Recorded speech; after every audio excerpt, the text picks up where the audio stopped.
Good evening, everyone, and welcome to the webinar on BRCA Genes and Breast Tumorigenesis Pathological Perspective. It gives me great pleasure to invite our first speaker, Dr. Nirmaya Banarjee. Over to you, sir. So thank you very much.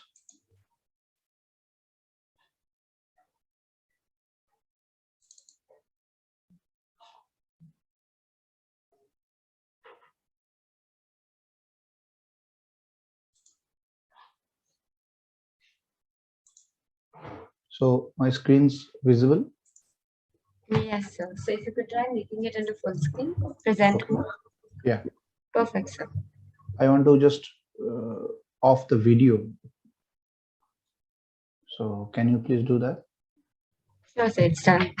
It's done. So shall I start? Yes, sir. So good evening, everyone. So today we are going to discuss about the BRCA gene and the breast tumorigenesis and what are the things which is important for a pathologist, for a histopathologist, and for a molecular pathologist, that we will discuss in detail.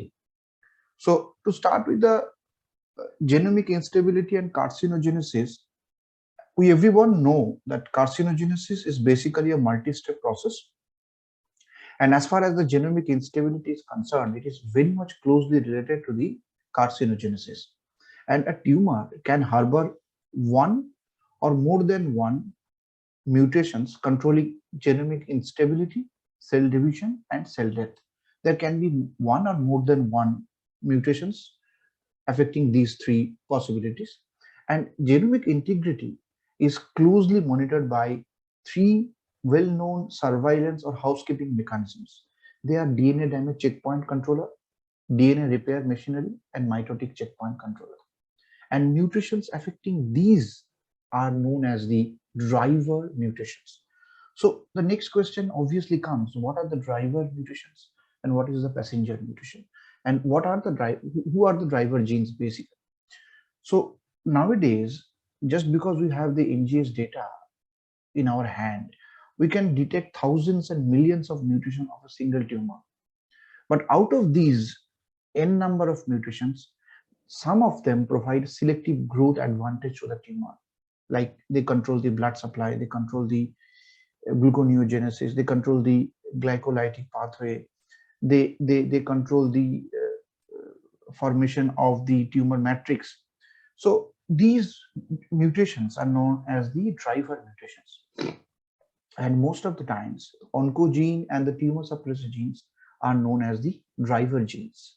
And the classical example of the driver mutations, inherited mutations of the driver genes are the BRCA1 and BRCA2 mutations in familial breast and ovarian cancer.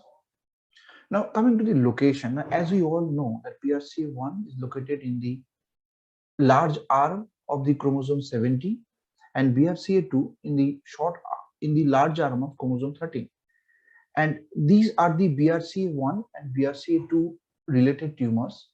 Like in BRCA1, most common tumor are the fallopian tube and adnexal carcinoma, primary epithelial serous carcinoma, as well as the primary peritoneal carcinoma, prostate, pancreas for male breast carcinoma, of course, uterine malignancy and cervical malignancy. Some of the tumor are almost both BRCA1, BRCA2 can cause both the tumors, but like gallbladder and bile duct malignancy are almost exclusively to the BRCA2 mutations. Now coming to the frequency of the mutation, it is extremely important to know how frequently we can see the BRCA1 and BRCA2 mutations. Just we have to have a small idea before we start the actual pathogenesis. Now, both these together causes 20% of inherited breast cancer.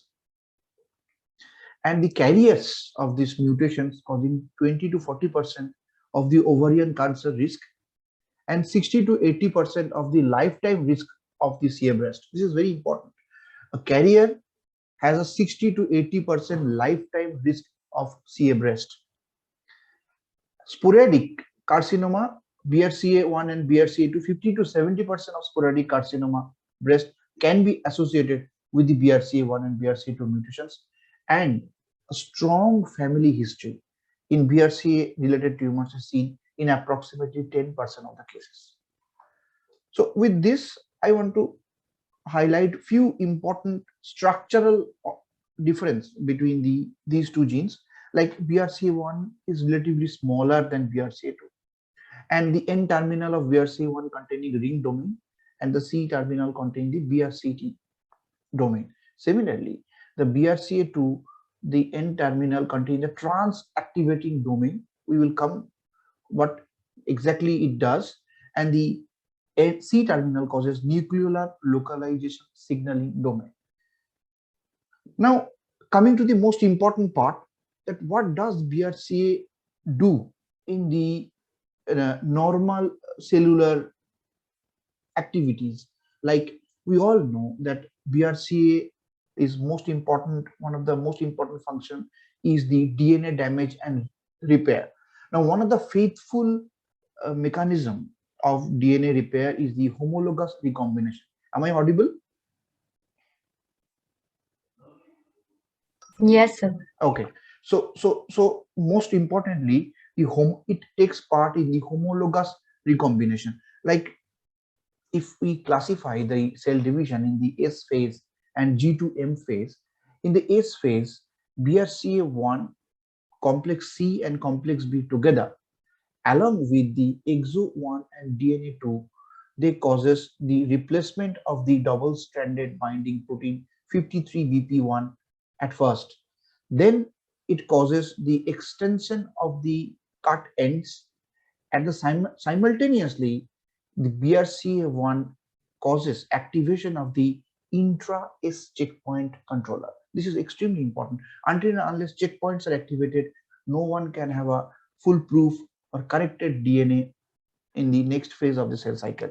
So BRCA1 along with the exo1 and DNA2 causes the intra-S checkpoint control along with this extension of the cut ends and pushes the DNA to the next phase, that is the G2M phase. In the G2M phase, the another complex of BRCA1, which is BRCA1A and BRCA1D, together plays a role. The first thing they do, they replace the replication protein A, and it causes RAD5 into the action, which causes invasion of the sister chromatid into the non-sister chromatid, resulting in the both non-crossover and the crossover event. So this is in very short.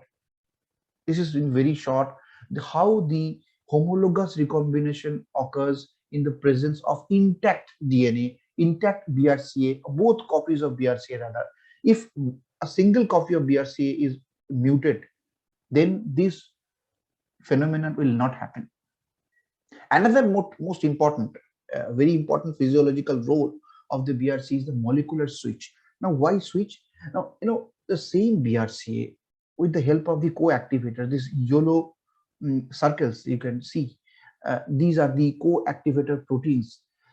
By this, they causes the growth promotion and pro-apoptotic and the DNA repair genes activations.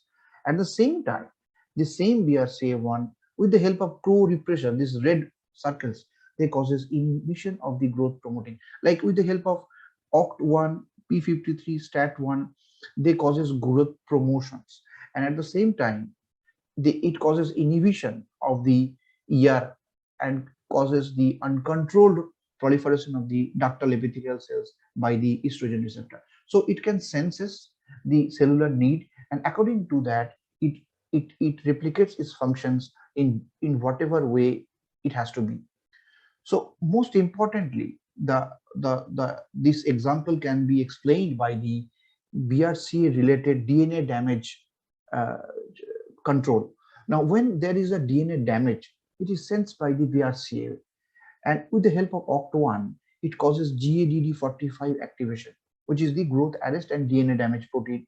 And because GADD is activated, it causes the genomic stability and causes the cell cycle arrest. Therefore, it prevents the defective DNA to enter into the cell cycle. It causes the genomic stability. The same time, when there is a permissive growth signal, when the S phase and G2M phase is completely okay, It causes activation of the P65 and NF kappa beta, which I have just described, like in the previous slide.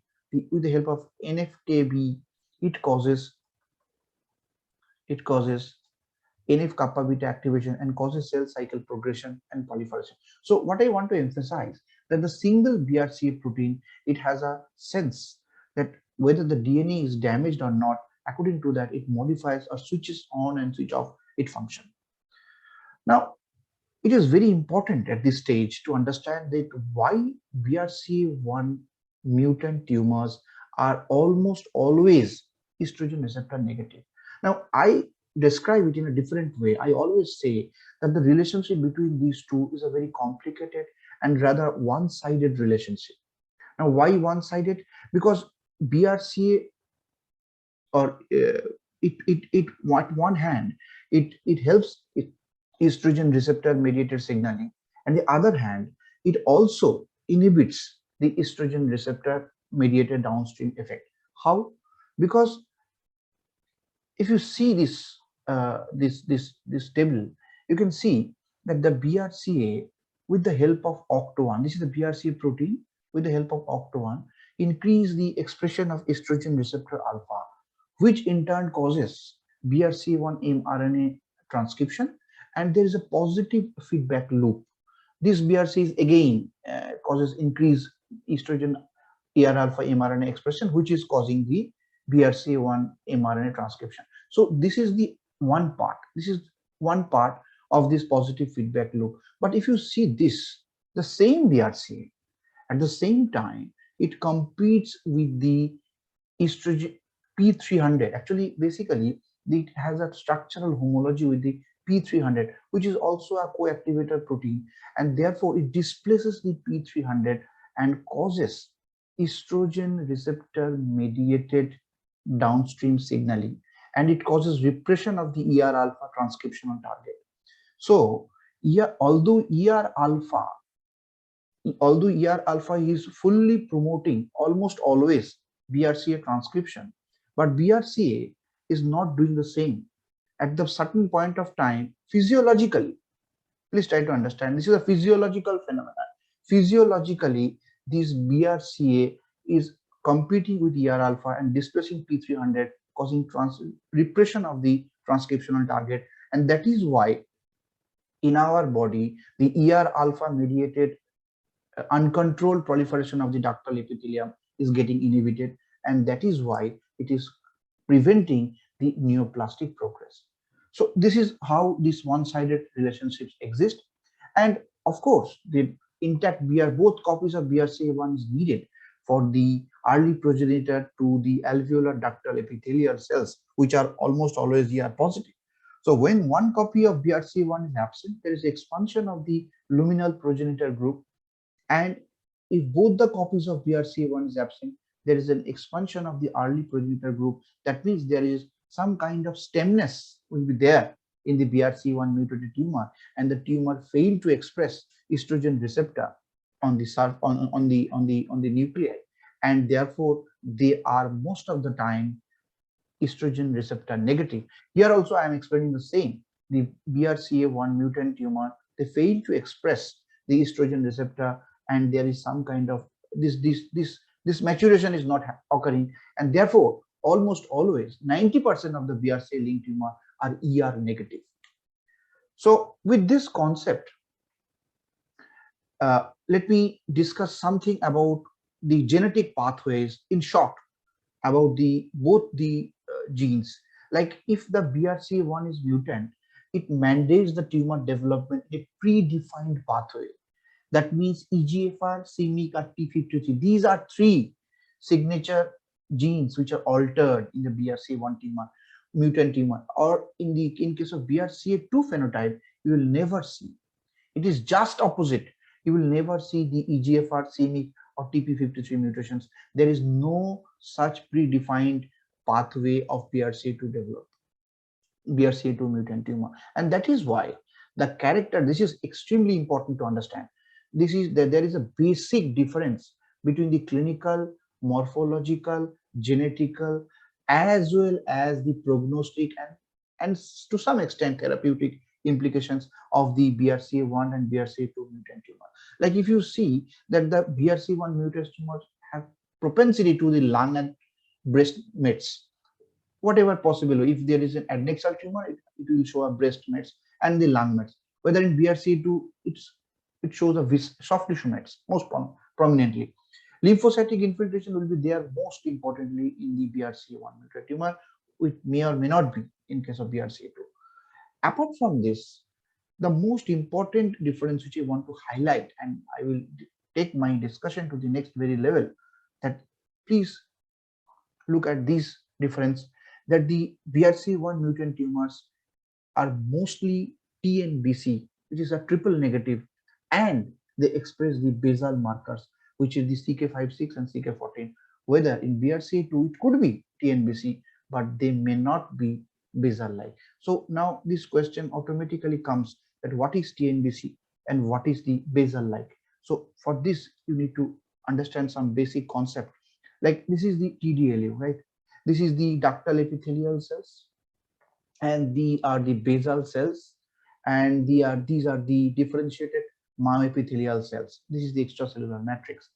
Now, the luminal epithelial cells, they are most of the time CK7 positive, low molecular weight cytokeratin positive, hormone receptor positive, and mucin positive. Whereas the basal cells or the myoepithelial cells are typically P63 calponine SMA and the high molecular weight, relatively higher molecular weight cytokeratin positive. Now, the tumors which are originating from the luminals and which are originating from the abluminal cells, their character wise, they are completely different. And that is why we have a luminal classifications. That is why we have a luminal classification based on the estrogen receptor positivity. So the estrogen receptor positive tumors, you automatically understand they are mostly called the luminal type, which are basically ER positive, HER2 negative, and have a low Ki67 index, have a better prognosis. Whereas the ER negative tumor, broadly classified, I am saying broadly, this is not a intrinsic classification or molecular classification. The ER negative tumor broadly classified into HER2 type, basal type, which is showing basal myoepithelial marker, and normal breast-like, which are negative for both these two. They are HER2 new negative and basal myoepithelial markers also negative. Now, this classification is a mere, they are not genetic classification because these are related to the expression of the markers.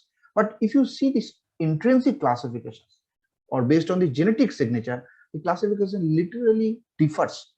You see, this is luminal A or luminal B. Now, in luminal B, there are two types: HER2 positive, HER2 negative.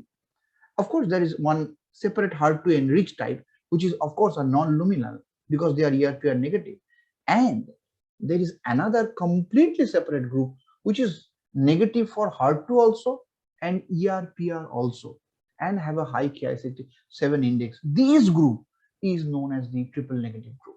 So triple negative group are basically, they are negative for these three markers, and it's a highly heterogeneous group. Why heterogeneous? I'll come in.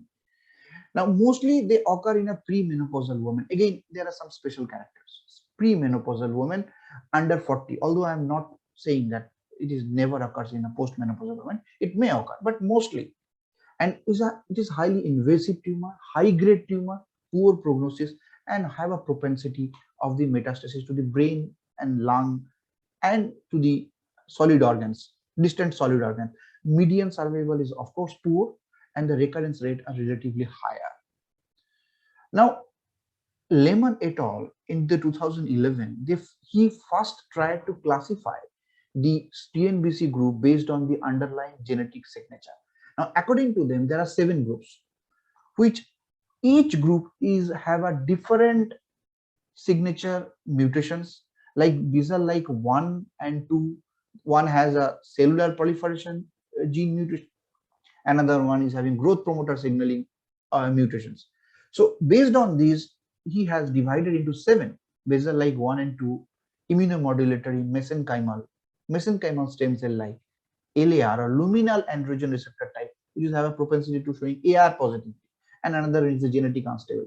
Now later on, more refined classifications, if you go through, they are basically four: luminal androgen receptor, mesenchymal, immunomodulatory, and these two together is the basal-like and immunosuppressed. Now you may ask that why this is necessary, because that genetic signature of these four groups, four or five groups, whatever, is completely different. Like luminal androgen receptor, you have to prescribe anti-AR medication or target medication for these androgen receptor. Similarly, immunomodulatory group, you have to target the lymphocytes, the positive lymphocyte, and the basal-like groups, they have a typically DNA damage cell cycle controlling gene mutations. So you have to give them a PARPI inhibitor. So this is how this tumor differs, and this is the basically why I am calling the TNBC is a heterogeneous group, and basal-like is one of the classific or one of the constituent of this TNBC. Now the next very question comes: are all TNBCs are basal or the vice versa? Now to understand this, you have to know what is basal-like breast cancer. Now basal-like, as I have said, it's a molecular subtype. It's a molecular subtype. It's not any other subtype. It is a molecular subtype of TNBC, and the genes are expressed by the abluminal layer of cells, and they are usually triple negative and TP53 mutant, have a high mitotic index, and showing the markers of the epithelial mesenchymal transition. This is one of the character. So far we have understand that TNBC and what is the relationship of TNBC and the basal-like breast cancer has also been discussed. Now let us know some more detail that are all TNBCs are basal or all basals are TNBC. To understand this, before that, I just want to highlight a few points about this basal-like breast cancer, some morphological aspect. Like you see in this photomicrograph, there is hardly any tubular differentiation, as I have discussed. I have said now that there will be rarely any kind of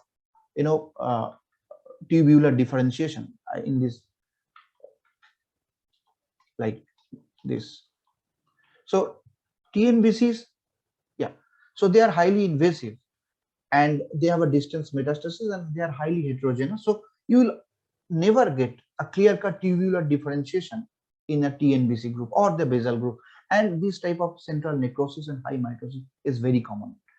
Some cases do show this type of, as I was discussing, that inflammatory subtype or immunomodulatory subtype, they show lymphocytic infiltration, and a subset of TNBC can show CK56 positivity, which is a basal marker. So what I want to emphasize that in a case of TNBC, you may get CK56 positivity, which is a basal-like marker, or you may not. So if you consider this circle as TNBC, which is 10 to 70% of all the breast carcinoma, out of this, 70 to 80% of this TNBC, listen carefully, are the basal-like breast cancer because they express CK56, SOX10, and CD117, the basal markers. So out of this, these 70 to 80% are the basal-like breast cancer. So what is this area? What is this area? So this area is a basal, but not TNBC, right? So they express the basal gene signatures, but they express HER2 also. So you cannot categorize them as TNBC. So this group do exist. They are 10 to 15%. On the other hand, this group, which is a TNBC but not basal, because they express ERPR and they never express ERPR HER2. That is why they are TNBC, but they are having a lower histological grade and they do not express the basal markers, and they are called low grade TNBC. So from here, the concept of low grade TNBC starts and high grade TNBC starts. So by this time, you can understand why I'm saying this, because all the TNBCs are not basal and the vice versa also. So this is the group which is TNBC but not basal. Now where this BRCA1 or BRCA2 mutant tumors exist? This is the area of BRCA1, BRCA2 mutant tumors.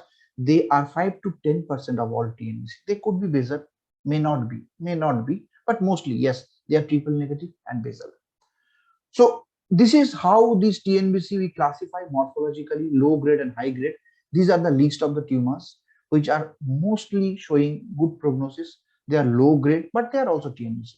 And these are the tumors like grade 3 invasive duct carcinoma, spindle cells, medullary carcinoma, apocrine carcinoma, squamous carcinoma are mostly high grade TNBC. Now in biology, there is always some exceptions exist. That is why we call it so interesting.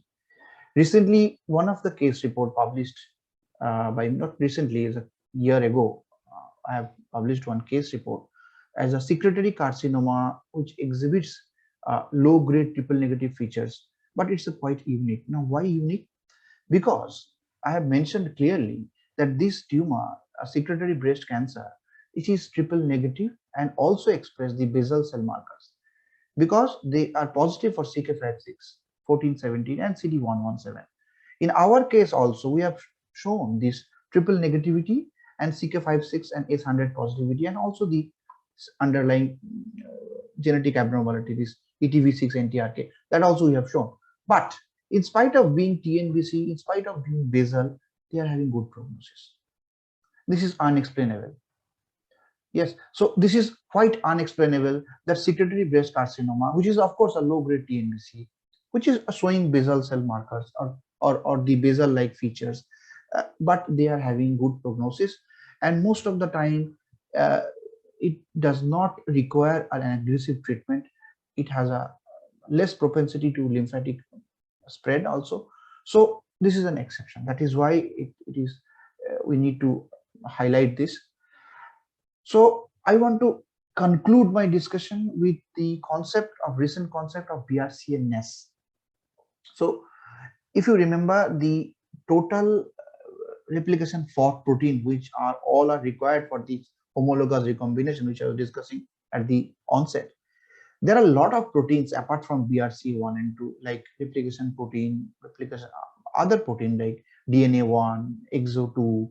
So any of this mutation, although BRCA is the most common, any of this mutation can cause this type of features. So we together call them as BRCA-like signature or the BRCAness. So BRCAness is a concept which includes the BRCA1, BRCA2 mutation and the other proteins related to the replication fork. The defects in the replication fork and the sporadic mutation has broadened the definition of BRCAness, and they share almost similar morphological, clinical, and genetic profile, and they are uniformly resistant to taxane-based chemotherapy like paclitaxel and the PRPI, that is the polyadiposyl lipophosphate inhibitor. So that is the importance of identifying these BRCA mutations and the BRCAness. So thank you very much. I want to conclude my discussion. Thank you. Thank you so much, sir. I would now like to invite Dr. Richa Nathani. Over to you, ma'am. Good evening to all. I would like to share my slides.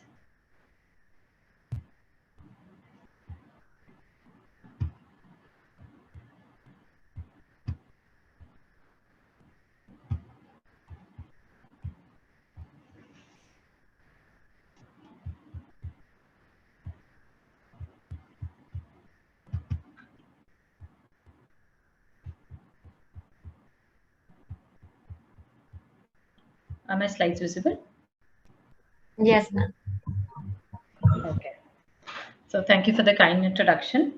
And I would like to thank Dr. Banerjee for such an elaborate presentation. So before we forget any details of BRCA, let's take the BRCA sample into the molecular lab. As we all know, genetic testing is undertaken in many countries. The selection of the candidates is based on the national guidelines. Typically, a blood sample is used for germline testing. After a mandatory written informed consent is obtained from the patient, pre and post genetic counseling, which is a standard practice, is practiced at our lab. Now, what do we look for in BRCA1 and BRCA2? The sequence variants are broadly classified into three major groups. single nucleotide changes, small insertion or deletion, and large genomic rearrangements. Now, what are the techniques? As we all know, the Sanger DNA sequencing, which is considered as a gold standard, is technologically reliable, widely available, relatively simple workflow, limited throughput, but low cost effectiveness compared to NGS, and it also cannot detect large genomic rearrangements. On the contrary, quantitative PCR, which is a viable technique, it can be used for large genomic rearrangements. However, it is labor intensive for analysis of all the exons of BRCA1 and BRCA2 gene. So what we consider is high throughput technique, which is high throughput, able to multiplex at lower cost, automated analysis, and uses comparatively less DNA. Yes, we use NGS. Now there's a workflow for each test. In NGS, the basic steps that are involved are the PCR, followed by fragmentation, the repair, adapter, and barcode ligation, its amplification, sequencing support, and sequencing. So let's see each step in detail, which is important in NGS. After we have obtained the genomic DNA from either FFPE or blood sample, we prepare a master mix, add DNA in two pools, and which undergoes amplification. After amplification, the reactions are combined into one column, which undergoes FUPA digestion and followed by washing and library preparation. Now, what happens in library preparation is adapters are ligated at the 5' and 3' end of each target, and each sample is given a unique barcode, which after PCR leads to target amplification and multiple copies of the same are generated. After serial washing, we give the target sample for inline emulsion PCR if used manual method. In this manual method, we create an emulsion PCR, a water and oil emulsion, wherein generation of microspheres, in which several microspheres are generated. Now, each microsphere is nothing but a microreactor in which there is a target. We supply polymerase and DNTPs and primer so that amplification happens in these microreactors after denaturation and extension. After washing, at the end of this emulsion PCR, what we obtain is amplified target. After several washing steps, the same is subjected to enrichment. Now, the main goals of this enrichment is to pull out the ion sphere particles that do not have target attached, and also to melt off the complementary strand of the target attached to the ISPs, that is ion sphere particles. After the washing step, this enrichment PCR, the obtained product is subjected to chip loading. While the ion sphere particles that we choose also are decided on the basis of the chip that we use. Now, what is a chip?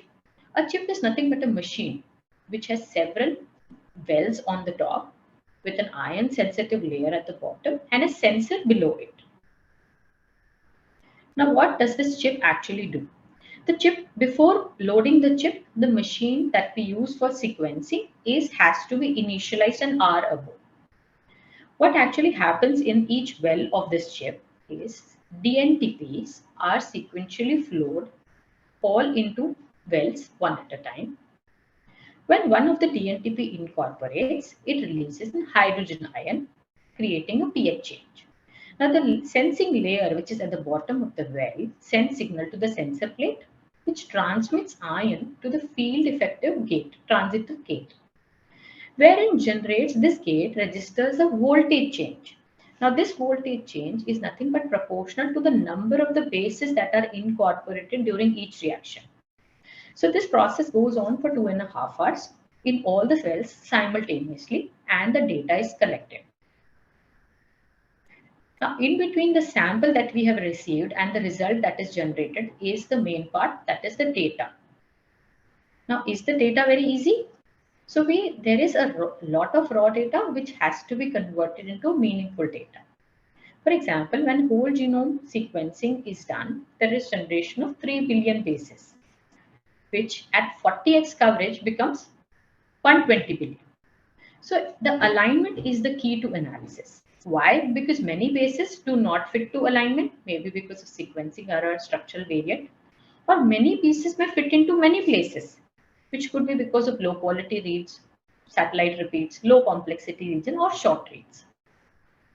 So it is important to follow a pipeline. Like we decide a workflow, preset workflow, we launch the sample and then select for analysis. Each sample, as per its barcode, has to be first looked for its coverage, its on target, its depth, and mean coverage. After passing all these filters, the analysis is done. Now, the analysis is done for either SNP, a single nucleotide polymorphism, which can be confused with the sequencing error, as it is a good quality, a good base quality, and sufficient depth of the coverage helps in differentiating the two. Or it could be an indel, like a 52 base pair deletion in the raw data, which when aligned with the software, you can see a clean data. So this gives a confirmation that yes, we are confirmed on IGV, gives us a confirmation. The same variant when obtained can be confirmed on ClinVar, the significance of the same. This is taken under clinical assertions, summary evidence, and in supporting observations. Now, what we obtain at the end of an NGS, if you have a single nucleotide change or small insertion deletion, it is fine. But if you have a large genomic rearrangement with low read count, it is necessary to confirm it with MLPA. Now, what is MLPA? MLPA is nothing but multiplex ligation probe analysis. In this, there occurs ligation of the probes before amplification. Here we consist of two probes. Like the left probe, we have two parts of a probe, the left part and the right part. These both hybridize to the sequence, and an additional stuffer sequence is given on the right probe to decide its unique length. Firstly, the sample undergoes denaturation, followed by incubation with the probes, the left and the right probe. They hybridize to the target DNA overnight. After hybridization, each probe is ligated with the help of a ligase 65, a specific enzyme, and it is washed off after ligation. The number of the probe ligation product is the measure of the number of the target sequences in the sample. After ligation, it undergoes amplification with the forward fluorescently tagged primer and a reverse primer. Only the ligated probes exponentially amplify and the rest are laid off. The same PCR product, when run on capillary electrophoresis, are separated on the basis of their length. Each fragment corresponds to a specific MLPA probe. Now, how is it interpreted? With the help of Coffelizer software, we analyze it on the basis of the probe ratio. Like in this sample, when compared the test sample compared to the reference sample, there is no aberration detected as the probe ratio for all is 1. While in this case, you can see a probe ratio of 0.5 in the test sample. This denotes there is only one gene copy of this individual. So wherein we can say there is a deletion. Now this is a comprehensive report format that we provide at LPL for BRCA1, BRCA2 mutation advanced panel.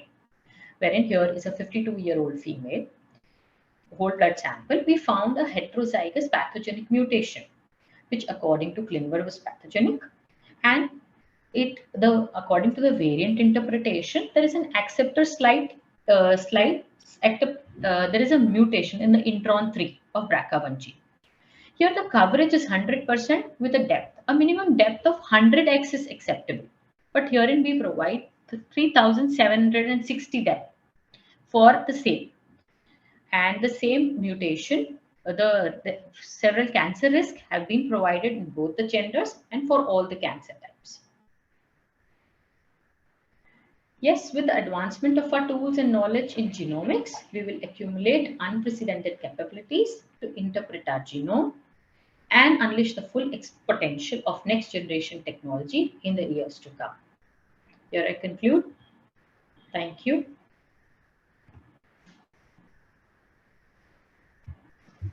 Thank you so much, ma'am.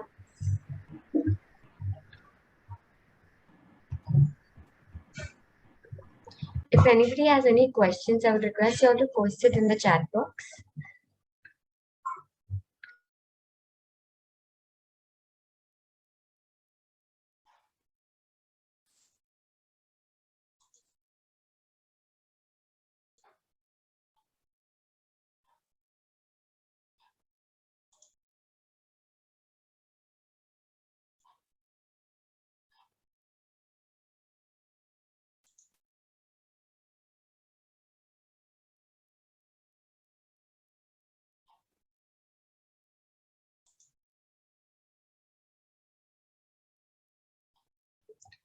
Dr. Richa, we have a question in the chat box. Can I please request you to take that question?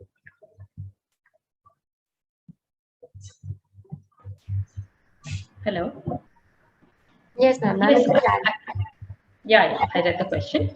Okay. Yes, VUS is something, it's a gray area for us.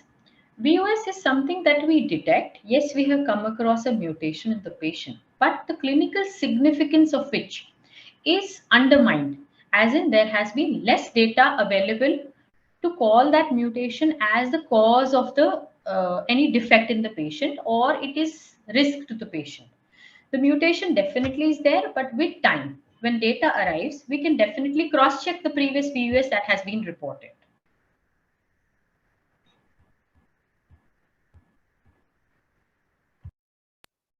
Thank you, ma'am.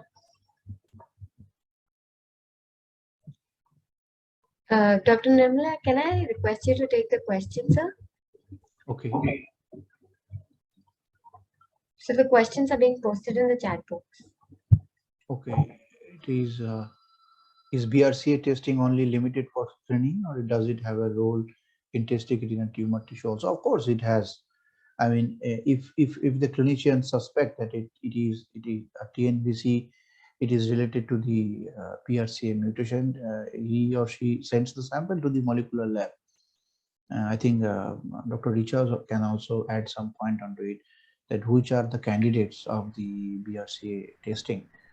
And to nowadays, as the awareness is so high, so I've seen both the sisters, I mean, came together for the BRCA1 screening, as they both have early onset ovarian cancer in the same family. So yes, in the tumor tissue and also in the peripheral blood sample also you can do it.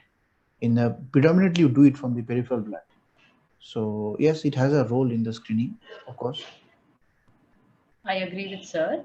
And definitely now being therapeutics coming into picture, we can use BRCA testing in already diagnosed CA breast cases.